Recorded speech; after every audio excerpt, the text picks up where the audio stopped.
ধর্মমঙ্গল কাব্য, কাব্যধারা ও ঐতিহাসিকতা।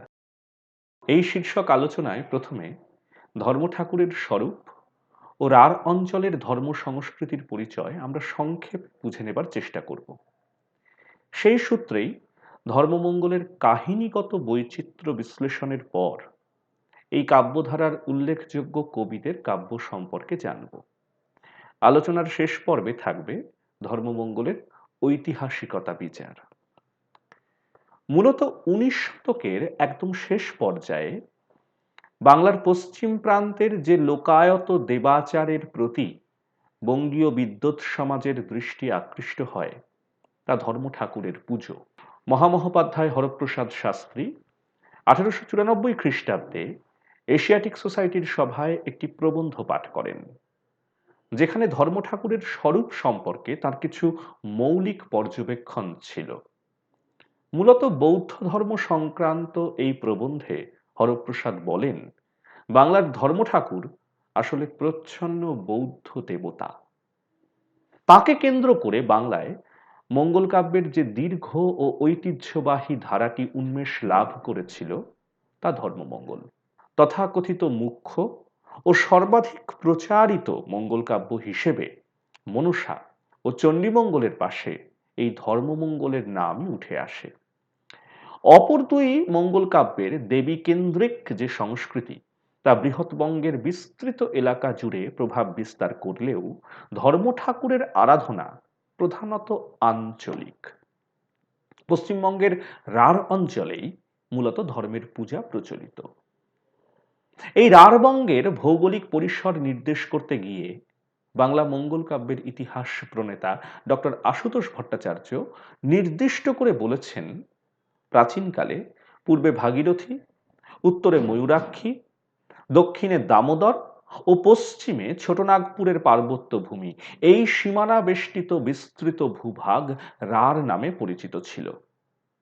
এই প্রাচীনকালের নিরিখে এখনকার সময়ে এই বিস্তৃত অঞ্চল বর্তমানে বাঁকুড়া, বর্ধমান, বীরভূম, মুর্শিদাবাদের কান্দি মহকুমা প্রভৃতি জেলায় বিভক্ত হইয়াছে।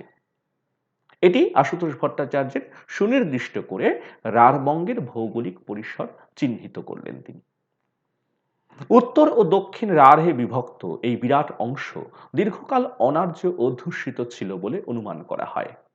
বৃহৎবঙ্গে আর্য প্রভাব প্রতিষ্ঠিত হবার পরও প্রায় 1000 বছর রাঢ়ে অনার্য আধিপত্য বিরাজমান ছিল। মধ্যযুগের বাংলা সাহিত্যে রাঢ় শব্দটির মাধ্যমে তথাকথিত অসভ্য ও অসংস্কৃত অধিবাসীদের ইঙ্গিত করা হয়েছে।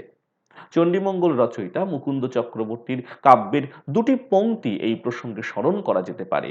তিনি লিখছেন, অতি নীচ কুলে জন্ম জাতিতে চোয়ার, কেহ না পরশ করে লোকে বলে রাঢ়। অস্পৃশ্য অন্তজ শ্রেণীর এই মানুষগুলি, যাদের স্পর্শ করাও পাপ বলে মনে করা হতো, তাদের সঙ্গে রাঢ় শব্দটির দোতনা সম্পৃক্ত হয়ে রয়েছে। এহেন রাঢ়বঙ্গেই জনপ্রিয় লোকদেবতা ধর্ম। রাঢ়ের জাতীয় মহাকাব্য হিসেবে বন্দিত তাঁরই স্তুতিমূলক কাব্যধারা ধর্মমঙ্গল প্রসঙ্গে মূল আলোচনায় প্রবেশের আগে আমরা ধর্ম ঠাকুর সম্পর্কে সামান্য আলোচনা করে নেব। ধর্মদেবতার স্বরূপ ব্যক্ত করতে গিয়ে পণ্ডিত হরপ্রসাদ শাস্ত্রী মহাশয় যে মতটি ব্যক্ত করেছেন, যে মতটি বলেছেন, তা পূর্বেই উল্লেখ করেছি। তার বিখ্যাত সংকলন 1000 বছরের পুরানো বাংলা ভাষায় বৌদ্ধ গান ও দোহা এর ভূমিকাতেও তিনি এই মতে স্থিত ছিলেন। প্রাচ্য বিদ্যার্ণব নগেন্দ্রনাথ বসু, ননীগোপাল বন্দ্যোপাধ্যায়, আচার্য দীনেশচন্দ্র সেন কিংবা ডক্টর মোহাম্মদ শহীদুল্লাহ প্রমুখ দিকপাল গবেষকরা নানান সময়ে কার্যত তার মতেরই সমর্থন করেছেন। কিন্তু এর বিরুদ্ধ মতগুলিও একবার দেখে নেওয়া দরকার। ধর্মের কোনো সুনির্দিষ্ট মূর্তির সন্ধান পাওয়া যায় না। ধর্মকেন্দ্রিক বিভিন্ন মঙ্গল কাব্যেও তাকে নিরাকার নিরঞ্জন বলে উল্লেখ করা হয়েছে। শূন্যমূর্তি ধর্মের সঙ্গে এই কারণেই প্রধানত শূন্যরূপী বুদ্ধের অভিন্নতা কল্পনা করা হয়। কিন্তু আচার্য সুনীতিকুমার চট্টোপাধ্যায় ধর্ম শব্দটি প্রাচীন অস্ট্রিক কোন শব্দের সংস্কৃত রূপ বলে মনে করেন, যার অর্থ কুর্ম বা কচ্ছপ। কুর্ম আকৃতির ধর্মশিলার প্রসঙ্গ এক্ষেত্রে তিনি উল্লেখ করেছেন। বস্তুত রারবঙ্গের বেশিরভাগ অংশে ধর্মের কোনো মূর্তি নয়, ধর্মশিলাকেই দেবজ্ঞানে পূজা করা হয়। আবার নৃতত্ত্ববিদ শরৎচন্দ্র রায় ধর্ম ঠাকুরকে সূর্যের সঙ্গে একীভূত করেছেন। আচার্য সুকুমার সেনও বৈদিক সূর্যের সঙ্গে ধর্মের সাদৃশ্য খুঁজেছেন। আরেক নৃতাত্ত্বিক ক্ষিতীশ প্রসাদ চট্টোপাধ্যায় বলেন, ধর্ম ঠাকুর বৈদিক দেবতা বরুণের অর্বাচীন সংস্করণ। কিন্তু এই মতগুলির প্রায় সবকটির বিরুদ্ধেই ডক্টর আশুতোষ ভট্টাচার্য বিস্তারিত যুক্তি সাজিয়েছেন। তার মতে ধর্ম ঠাকুরের সঙ্গে কচ্ছপের দূর দূরান্তেও কোনো যোগ নেই। হিন্দু ধর্মের প্রভাবে কিছু জায়গায় ধর্ম ঠাকুর বিষ্ণু রূপেও পূজিত হন। মূলত সেই সব অঞ্চলেই বিষ্ণুর অবতার কুর্মের সঙ্গে ধর্ম ঠাকুরের মিল কল্পনা করা হয়। আর মুখ্য অনার্য উৎস সম্ভূত এই লোকায়ত দেবতার উপর বৈদিক সূর্য বা বরুণের প্রভাব ডক্টর ভট্টাচার্যের মতে নিছকই কষ্ট কল্পনা। মৃত্যু দেবতা যমের সঙ্গেও নাম সাদৃশ্যের নিরিখে ধর্মের মিল খোঁজা হয়, কারণ যমের অপর নাম ধর্মরাজ। ধর্মের বাহন হিসেবে অনেকে একটি সাদা ঘোড়াকে কল্পনা করে থাকেন। আর গ্রামাঞ্চলে আজও ধর্মের থানে ছোট ছোট ঘোড়ার মূর্তি রেখে যান ভক্তেরা। ধর্মকেন্দ্রিক সাহিত্যের অন্তর্নিহিত প্রাকৃত ভঙ্গি ও ডোম চোয়ার প্রভৃতি তথাকথিত নিম্নবর্ণের মানুষের মধ্যে এর অপ্রতিরোধ্য জনপ্রিয়তা দেখে এই দেবতার আদি পরিকল্পনা যে অনার্য সংস্কৃতি সম্ভূত সে নিয়ে বিশেষ মতান্তর আচার নেই। আবার সপ্তদশ অষ্টাদশ শতাব্দীর লিখিত পুঁথিগুলিতে ধর্ম ঠাকুরের যে পূজা পদ্ধতির বর্ণনা পাওয়া যায় সেখানে হিন্দু ব্রাহ্মণ্য শাস্ত্রের প্রভাব যেমন আছে, তেমনি বৌদ্ধ লোকায়ত আচারাদির পরিগ্রহণও রয়েছে। ফলে এই সবটা মিলিয়ে ধর্ম ঠাকুরের বিমিশ্র প্রকৃতি সম্পর্কে অধ্যাপক ভূদেব চৌধুরীর একটি পর্যবেক্ষণ মোক্ষম মনে হয়। ভূদেববাবু জানাচ্ছেন, এই সূর্য, বিষ্ণু, বরুণ, বৌদ্ধ সবটা ধরলে ধর্মদেবতা এমন এক বিমিশ্র রূপ লাভ করেছেন যার উৎস বিচারে জটিলতার পাক খুলতে গিয়ে জটিলতা কেবল বেড়েই যায়। ভূদেববাবু জানাচ্ছেন, এই সূর্য, বিষ্ণু, বরুণ, বৌদ্ধ সবটা ধরলে ধর্মদেবতা এমন এক বিমিশ্র রূপ লাভ করেছেন যার উৎস বিচারে জটিলতার পাক খুলতে গিয়ে জটিলতা কেবল বেড়েই যায়। ধর্ম ঠাকুর কেন্দ্রিক বাংলায় লেখা যত কাব্যের সন্ধান এ যাবৎ পাওয়া গেছে, বিশেষজ্ঞদের মতে সেগুলির কোনোটিরই লিপিকাল সপ্তদশ শতকের পূর্বে নয়। ধর্মসাহিত্যকে মূলত তিন ভাগে ভাগ করেছেন ডক্টর অসিত কুমার বন্দ্যোপাধ্যায়। এক, ধর্মপূজা বিধান, যার পুঁথিগুলি সাংজাত খণ্ড নামে পরিচিত। দুই, ধর্মপূজার ইতিবৃত্ত বা আগম পুরাণ, যা শূন্য পুরাণ নামেও খ্যাত। এবং তিন, ধর্মমঙ্গল কাব্য, যা আমাদের প্রধান আলোচ্য। ধর্মমঙ্গল কাব্যের মূল কাহিনী মুখ্যত রাজা কর্ণসেন, রঞ্জাবতী ও তাদের পুত্র লাউ সেন, কর্পূর সেনকে কেন্দ্র করে আবর্তিত। দেবী পার্বতীর কৃপায় অপ্রতিরোধ্য ইছাই ঘোষ তার আশ্রয়দাতা কর্ণসেনকেই ত্রিষষ্ঠীর গড় থেকে তাড়িয়ে দেন। স্বয়ং গৌরেশ্বর তখন তার অধীনস্থ সামন্ত রাজা এই কর্ণসেনের সঙ্গে নিজ শ্যালিকা রঞ্জাবতীর বিবাহ দিতে চান। কিন্তু এই পরিকল্পনায় বাধ সাধেন তার প্রধানমন্ত্রী তথা শ্যালক মহামদ বা মাহুত্তা। তিনি তার বোনের সঙ্গে এই বৃদ্ধ কর্ণসেনের বিবাহে নারাজ ছিলেন। কিন্তু রাজা ও রানী পরমা সুন্দরীর কৌশলে এই বিবাহ সম্পন্ন হয় এবং কর্ণসেন ময়নাপুরের শাসনভার পান। রঞ্জাবতী পুত্র প্রাপ্তির আশায় বল্লুকা তীরে সালে ভর দিয়ে ধর্মের আরাধনা করতে চাইলে এই আরাধনা অত্যন্ত কষ্টসাধ্য তো বটেই, এমনকি রঞ্জাবতীর পক্ষে প্রাণঘাতীও সাব্যস্ত হতে পারত। তাই রাজা কর্ণসেন পত্নীকে এমন সিদ্ধান্ত থেকে নিরস্ত হবার পরামর্শ দেন। এমনকি এই পদ্ধতিতে ধর্ম ঠাকুরের আরাধনার পরিণতিতে পুত্র প্রাপ্তির নিশ্চয়তা সম্পর্কেও সন্দেহ প্রকাশ করেন। রঞ্জা তখন তাকে হরিশ্চন্দ্র মদনার আখ্যান শোনান, যা এই কাব্যের উপকাহিনীগুলির মধ্যে সর্বোৎকৃষ্ট। প্রায় সমস্ত ধর্মমঙ্গলেরই গোড়ার দিকে রাজা হরিশ্চন্দ্র, রানী মদনা ও তাদের পুত্র লুইচন্দ্র বা লুইধরের গল্পটি বর্ণিত হয়েছে। মূল ধর্মমঙ্গলের সঙ্গে এই আখ্যানের সরাসরি কোনো যোগ নেই, কিন্তু এটি আসলে ধর্মদেবের শ্রেষ্ঠত্বেরই একটি জোরালো ও প্রাচীন সাক্ষ্য হাজির করে। ধর্মের কৃপায় প্রাপ্ত পুত্র লুইচন্দ্র প্রাপ্তবয়স্ক হলে ধর্মের কাছেই তাকে বলি দিতে হবে, এই মর্মে হরিশ্চন্দ্র ও মদনা অঙ্গীকারবদ্ধ ছিলেন। কিন্তু সময়কালে পুত্র স্নেহবশত তারা এই প্রতিশ্রুতি পালন করেননি।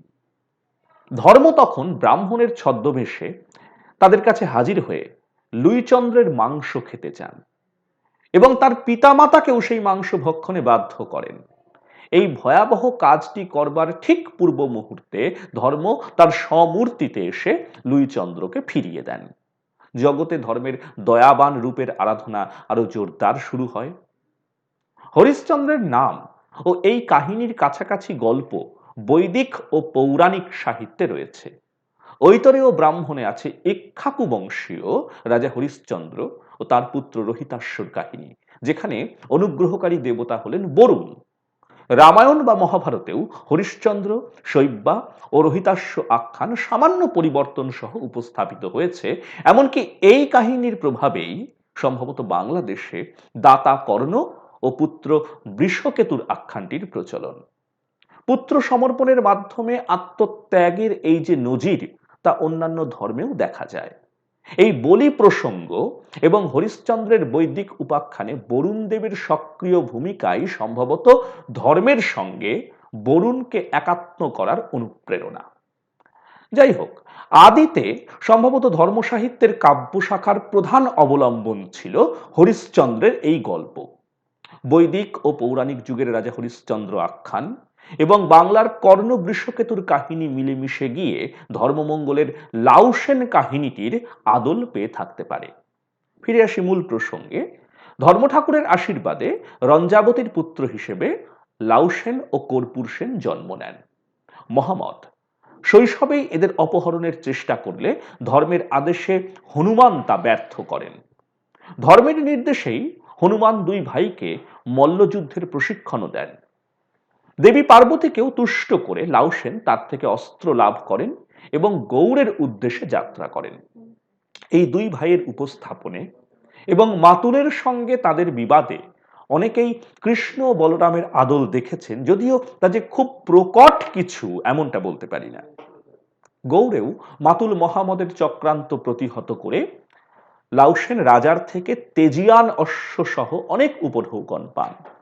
কালুডম, লখাডম সহ ত্রয়োদশ বিশ্বস্ত বন্ধুকেও দেশে ফেরার পথে সঙ্গে নিয়ে আসেন লাউসেন। এরপর একে একে তার বিবাহ হয় কামরূপ রাজকন্যা কলিঙ্গা, মঙ্গলকোট ও বর্ধমানের রাজকন্যা যথাক্রমে অমলা ও বিমলার সঙ্গে।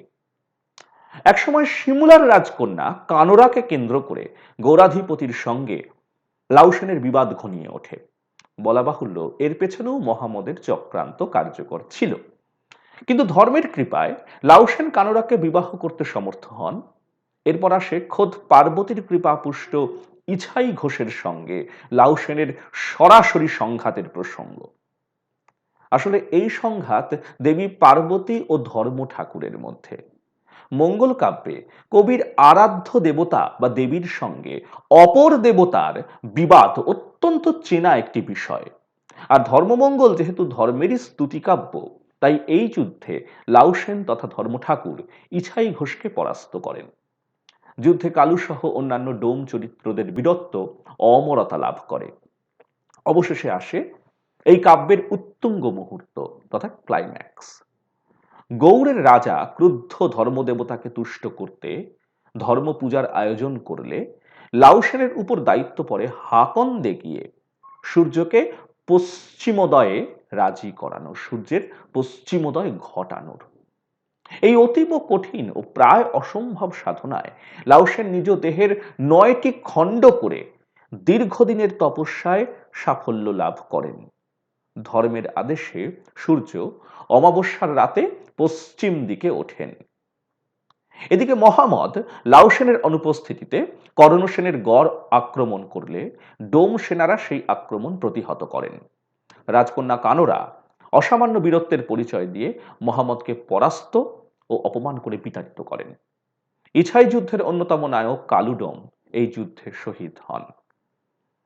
মহামদের উপর্যুপরি বেয়াদপির জন্য ধর্মের প্রকোপে তার কুষ্ঠরোগ হয়। মহাপ্রাণ লাউসেনের উপরোধে সেই ধর্মের কৃপাতেই আবার তিনি আরোগ্য লাভ করেন। এখানে একটি কথা বলা দরকার, কুষ্ঠরোগের নিরাময়ে সূর্যের আলো ভীষণ কার্যকরী এমন একটি মত জনমানসে প্রচলিত।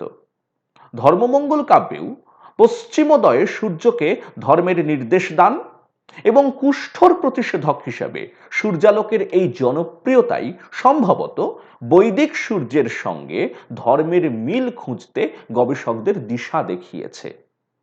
অবশেষে মর্তে এভাবে বহু বিচিত্র ঘটনার মাধ্যমে ধর্মের পূজা প্রচারের পর পুত্র চিত্রসেনের হাতে রাজ্যভার সমর্পণ করে লাউসেন স্বর্গযাত্রা করলেন। এইখানে এই কাহিনীর নরখণ্ডের সমাপ্তি।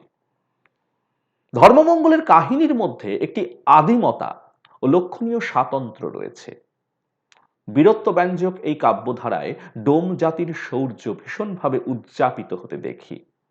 বাংলার নিতান্ত ছেলে ভোলানো ছড়ায় আগডোম বাগডোম ঘোড়াডোম সাজের মাধ্যমে যে চিত্রকল্প উপস্থাপিত, ডক্টর আশুতোষ ভট্টাচার্যের মতে ধর্মমঙ্গলের সেই বীরগাথাই এক বহুবর্ণ ও বিরাট চালচিত্রে বর্ণিত।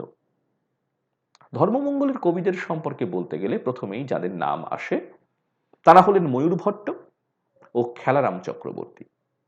যদিও দুজনেরই কাব্যের কোনো নিঃসংশয় অস্তিত্বের প্রমাণ মেলেনি, এমনকি এদের মধ্যে খেলারাম আদৌ কোনো ধর্মমঙ্গল লিখেছিলেন কিনা তাও সন্দেহের বিষয়।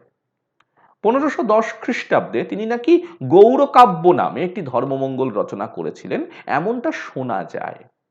সম্ভবত খেলারাম ছিলেন ধর্মমঙ্গলের লিখিত পুঁথির আগের যুগের এক গায়েন।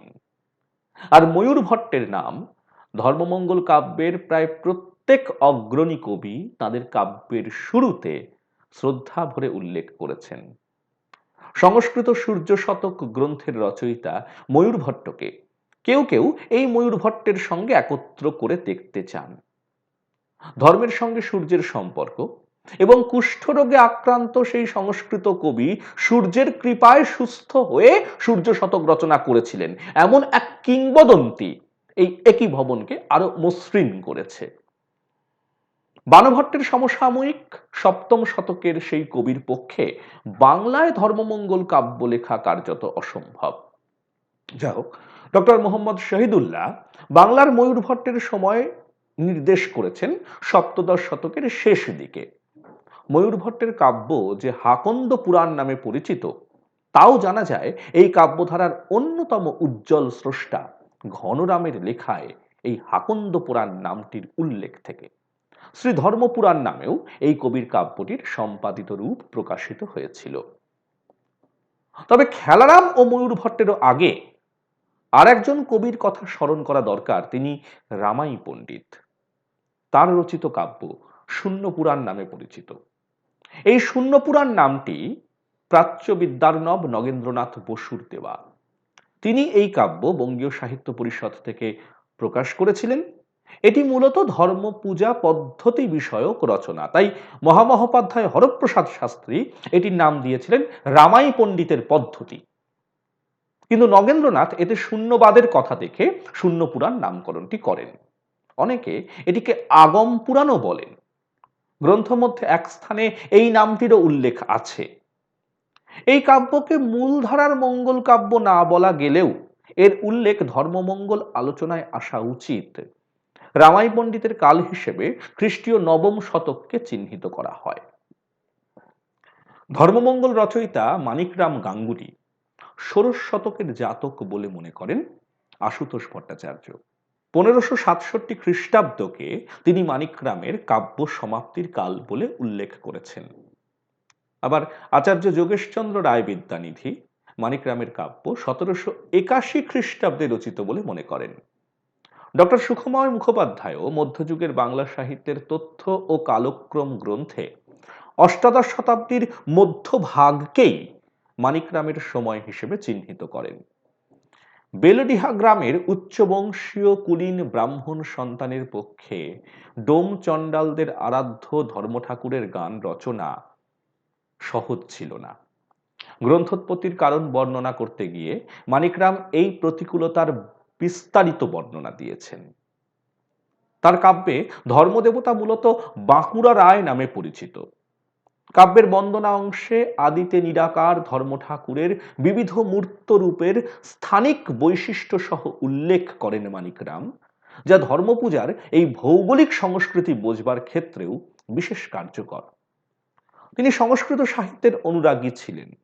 কাব্য রচনাকালে সংস্কৃত ছন্দের ব্যবহার এবং কাব্য মধ্যে কালিদাস, ভারবী সহ সংস্কৃত কবি ও নাট্যকারদের উল্লেখ তার প্রমাণ। তার কাব্যে আদিরসের উল্লাস অন্যান্য ধর্মমঙ্গল রচয়িতাদের তুলনায় বেশি, অথচ পরিণত, পরিমিত। সংস্কৃত সাহিত্যের প্রভাবেই তার এই দক্ষতা, এমনটা বিশেষজ্ঞদের মত। ষোড়শ শতককে যদি মানিকরামের সময় মানি, তাহলে তার প্রায় সমসাময়িক ধর্মমঙ্গলের অত্যন্ত উল্লেখযোগ্য কবি রূপরাম চক্রবর্তী। কবিকঙ্কন মুকুন্দর স্মৃতি বিজড়িত দামিন্নার কাছাকাছি বর্ধমান জেলার কায়েতি শ্রীরামপুর গ্রামে রূপরামের জন্ম। তার পিতা ছিলেন টোলের পণ্ডিত, ফলে বাড়িতে অধ্যয়নের উপযুক্ত পরিবেশ ছিল। কিন্তু রূপরাম খুব একটা মনোযোগী পড়ুয়া ছিলেন না। সেই সূত্রেই একসময় তার গৃহত্যাগ এবং পথিমধ্যে ধর্ম ঠাকুরের সাক্ষাৎ লাভ। ভীত কবি অনেক বাধা বিপত্তি পেরিয়ে অবশেষে গোপভূমের অধিপতি গণেশের সভায় উপস্থিত হন এবং তার পৃষ্ঠপোষকতায় ধর্মমঙ্গল রচনা করেন। রূপরামের কাব্যে কাব্য রচনার সময়ের ইঙ্গিত দিয়ে যা বলা হয়েছে, যে হেয়ালিবাচক শ্লোকটি, তিন বান চারি যুগে বেদে যত রয়, শাকে শনে জড় হইলা কত শখ হয়, রসের উপরে রস তাহে রস দেহ, এই শকে গীত হইলা লেখা কইরা লেহ। এটির বিচার করলে মধ্যযুগীয় কালজ্ঞাপক শ্লোক থেকে কাল নিরূপণের যে মান্য পদ্ধতি, অর্থাৎ অঙ্কস্য বামাগতি, বাম দিক থেকে ডান দিকে পড়বার যে সংখ্যা নির্ভর নিয়ম, সেই নিরিখে কাব্য রচনার কাল দাঁড়ায় 1590 খ্রিস্টাব্দ। যদিও আচার্য সুকুমার সেন এই শ্লোকেরই ভিন্ন ব্যাখ্যা করেছেন এবং রূপরামের ধর্মমঙ্গল রচনার সময় নির্দেশ করেছেন 1650 খ্রিস্টাব্দের আশেপাশে। অধ্যাপক সুখময় মুখোপাধ্যায় রাজা গণেশের রাজত্বকালের বিচারে তার রাজসভায় মোঘল নন্দন শাহ সুজার অবস্থিতির দিনক্ষণ খেয়াল করে এই ধর্মমঙ্গল 1662-63 খ্রিস্টাব্দ নাগাদ রচিত বলে মনে করেছেন। রূপরামের কাব্যে ধর্ম ঠাকুরের পরিকল্পনা ও উপস্থাপন অত্যন্ত চিত্তাকর্ষক। পণ্ডিতদের মতে এই কবির কাব্য মানিকরামকে যথেষ্ট প্রভাবিত করেছিল। কিন্তু সাহিত্যের ইতিহাসে আদি রূপরাম নামেও এক কবির উল্লেখ পাওয়া যায়। অনেকের মতে তার রচনাই বরং মানিকরাম এবং রূপরাম চক্রবর্তী উভয়েরই আদর্শ হয়েছিল। আদি রূপরামের কোনো পূর্ণাঙ্গ কাব্যের হদিশ যদিও এ যাবৎ মেলেনি, কুলীন বংশের কবি রূপরামকে অস্পৃশ্য নিচু জাতির আরাধ্য ধর্মদেবতার মঙ্গল গান রেখার অপরাধে নিজ সমাজ থেকে পতিত হতে হয়েছিল, যা এই কাব্যধারার ইতিহাসে অতীব গুরুত্বপূর্ণ একটি ঘটনা। কুলীন বংশের কবি রূপরামকে অস্পৃশ্য নিচু জাতির আরাধ্য ধর্মদেবতার মঙ্গল গান লেখবার অপরাধে নিজ সমাজ থেকে পতিত হতে হয়েছিল, যা এই কাব্যধারার ইতিহাসে অতীব গুরুত্বপূর্ণ একটি ঘটনা। পরবর্তী উল্লেখযোগ্য কবি রামদাস আদক সপ্তদশ শতাব্দীর প্রথম ভাগের মানুষ ছিলেন বলে ডক্টর আশুতোষ ভট্টাচার্য অনুমান করেছেন। কৈবর্ত বংশোদ্ভূত এই কবির আদি নিবাস হুগলির হায়তপুর গ্রাম। পরবর্তীতে তিনি ওই জেলারই পাড়া গ্রামে বসতি স্থাপন করেন এবং রাজা প্রতাপনারায়ণ রায়ের সৌজন্যে প্রাপ্ত জমিতে চাষ আবাদ করে জীবিকা নির্বাহের পাশাপাশি ধর্মমঙ্গল রচনায় মনোনিবেশ করেন। একবার কবির স্বগ্রামের এক অত্যাচারী তহসিলদারের শাস্তি থেকে কোনো ক্রমে পালানোর সময় পথমধ্যে ঝাড়গ্রামের কালুরায় বেশি ধর্ম ঠাকুরের মুখোমুখি হন তিনি। তারই আদেশে কবির ধর্মমঙ্গল রচনার প্রয়াস বলে তিনি কাব্য মধ্যে জানিয়েছেন। এই স্বয়ং দেবতার মাধ্যমে প্রত্যক্ষে বা স্বপ্নে আদিষ্ট হয়ে আদেশপ্রাপ্ত হয়ে কাব্য রচনার বিষয়টি মঙ্গল কাব্যের চেনা একটি ধাঁচ। রামদাসের কাব্য অনাদিমঙ্গল নামে খ্যাত। এর ভাষাভঙ্গি ও বর্ণনার কৌশল অতীব সরল। বস্তুত এই সারল্যই কাব্যটির প্রাণস্পন্দন বলে বিশেষজ্ঞরা মত প্রকাশ করেছেন। ধর্মমঙ্গলের সবচেয়ে সম্পূর্ণ ও অগ্রণী কাব্যটির রচয়িতা ঘনরাম চক্রবর্তী। 1633 শক বা 1711 খ্রিস্টাব্দে ঘনরামের কাব্য সম্পূর্ণ হয়েছিল বলে কালজ্ঞাপক শ্লোক থেকে জানা যায়। তার কাব্য রচনা ঠিক কবে শুরু হয়েছিল তা স্বয়ং কবিরও মনে নেই বলে তিনি জানিয়েছেন। বর্ধমানের কৃষ্ণপুর গ্রামের এই কবির কবিত্বের কাছে রায়গুণাকর ভারতচন্দ্রও নানাভাবে ঋণী বলে পণ্ডিতদের ধারণা। সম্ভবত বর্ধমানের অধিপতি কীর্তিচন্দ্রের পৃষ্ঠপোষকতায় তিনি ধর্মমঙ্গল লিখেছিলেন। কাব্য মধ্যে কীর্তিচন্দ্রের গুণগান দেখে এই সিদ্ধান্তে উপনীত হওয়া যায়। এই কাব্যের অনুপ্রেরণা হিসেবে কোনো চিরাচরিত দেবাদেশের কথা নেই, বরং ঘনরামের প্রত্যক্ষ গুরুর অনুপ্রেরণায় তিনি এই কাজে অগ্রসর হয়েছিলেন এমনটাই বলা হয়েছে। এই গুরু তার টোলের শিক্ষক। এভাবে দেবতার আদেশের পরিবর্তে মানব গুরুর প্রভাবে মঙ্গল কাব্য রচনার বিষয়টি কালের অগ্রগতির সঙ্গে কবি মানুষের বিবর্তনের ইঙ্গিত দেয়, যা তাৎপর্যপূর্ণ। এই গুরুই সম্ভবত তাকে কবিরত্ন আখ্যা দেন। নিজ কাব্যে ঘনরাম তার সকৃতজ্ঞ উল্লেখ করেছেন। নিজ গুণে করি যত্ন, নাম দিলা কবিরত্ন, কৃপাময় করুণা আধান। ঘনরাম চক্রবর্তী সংস্কৃত অলঙ্কার শাস্ত্রে দক্ষ ছিলেন। তার কাব্যের আলংকারিক চাতুর্যের প্রশংসা করেছেন সাহিত্যের ইতিহাসবিদরা। তার কাব্যের বহু পংক্তি পরবর্তীতে প্রবাদ তুল্য হয়ে উঠেছে, যা থেকে তার কবিত্ব শক্তির পরিচয় মেলে। অনেকে ঘনরামের কাব্যে করুণ রসের অভাব প্রত্যক্ষ করেছেন, কিন্তু ধর্মমঙ্গল মূলত বীরগাথা। তাই এই রচনায় চিরাচরিত করুণ রসের অনুপস্থিতি খানিক কাঙ্ক্ষিতই। তবুও যুদ্ধফেরত সতীন কলিঙ্গার মৃত্যু হলে তার মৃতদেহ আঁকড়ে নায়িকা কানরা যখন বিলাপ করেন, কিংবা মহামদের সঙ্গে শেষ যুদ্ধে নিহত বীর ডোমদের উত্তরসূরিরা যখন যুদ্ধে যাবার আগে উচ্ছ্বসিত শোক ব্যক্ত করেন, তখন তাতে মানবিক বৈকল্যেরই সঙ্গত আভাস পাওয়া যায়। বীরত্বের অতিমানবিক আখ্যানে পরিপূর্ণ এই কাব্যধারায় কর্পূর সেনকে ভীরু এবং পলায়নপর একটি চরিত্র হিসেবে উপস্থাপন করেছেন ঘনরাম। এটি এই কাব্যের চরিত্রায়নের একটি বিশেষ ব্যতিক্রমী দিক। প্রচুর পৌরাণিক অনুষঙ্গ বা রেফারেন্স এই কাব্যটিকে সমৃদ্ধ ও পাণ্ডিত্যপূর্ণ করে তুলেছে। এমনকি এই বিশালায়তন কাহিনীর ছত্রে ছত্রে পৌরাণিক অনুষঙ্গের এমন বাহুল্য কিছু ক্ষেত্রে কাব্যের চলনকে শ্লথ করেছে, এমনটাও পণ্ডিতদের একাংশের মত। সামগ্রিক বিচারে এই কাব্যের কাহিনী কাঠামোয় যে মহাকাব্যিক বিশালতার আভাস পাওয়া যায়, ঘনরামই তার সবচেয়ে নিকটবর্তী উপস্থাপনে সমর্থ হয়েছিলেন, এ কথা নিঃসংশয়ে স্বীকার করা চলে। যাবনি মিশাল ভাষা প্রয়োগে, অর্থাৎ আরবি ফার্সি মিশ্রিত বাংলার ব্যবহারে ঘনরাম বিশেষ কৃতিত্ব দেখিয়েছেন। তার কাব্যে নায়ক লাউসেনের চরিত্রে রামচন্দ্রের ছায়া লক্ষ্য করা যায়। রাম ভক্ত কবি নিজ পরিচয় দিতে গিয়ে লেখেন, প্রভু যার কৌশল্যানন্দন কৃপাবান। এমন কিংবদন্তিও প্রচলিত রয়েছে যে আসলে তিনি রাম কথা লিখতে গিয়েই শেষাবধি ধর্মমঙ্গল কাব্য রচনা করেছিলেন। এই কাব্যধারার অপরাপর কবিদের মধ্যে সহদেব চক্রবর্তীর কাব্য অনিল পুরাণ নামে খ্যাত। আচার্য সুকুমার সেনের মতে অষ্টাদশ শতকের মধ্যভাগ থেকে শেষ পর্যায়ের মধ্যে যে কোনো সময় এটি রচিত হয়ে থাকবে। হুগলির বালিগড় পরগনার রাধানগর গ্রামে এর জন্ম। অনিল পুরাণে লাউসেন আখ্যানটিই নেই। কাব্যের আদি আখ্যান হিসেবে অনুমিত যে হরিশ্চন্দ্র লুই সেনের কাহিনী তা এখানে সংক্ষেপে পাওয়া যায়। এছাড়া নাথ সাহিত্যের মীননাথ গোরক্ষনাথের কাহিনী এবং শিব সংক্রান্ত বেশ কিছু পৌরাণিক ও লৌকিক বর্ণনা এই কাব্যে রয়েছে। সপ্তদশ শতকের ৩০-এর দশকে ধর্মমঙ্গল লিখেছিলেন নরসিংহ বসু। বীরভূমের শাসকের উকিল এই কবি একবার নবাবকে খাজনা দেবার উদ্দেশ্যে মুর্শিদাবাদ যাওয়ার পথে ধর্ম ঠাকুরের ভক্ত এক সন্ন্যাসীর দেখা পান এবং তারই পরামর্শে কাব্য রচনা শুরু করেন।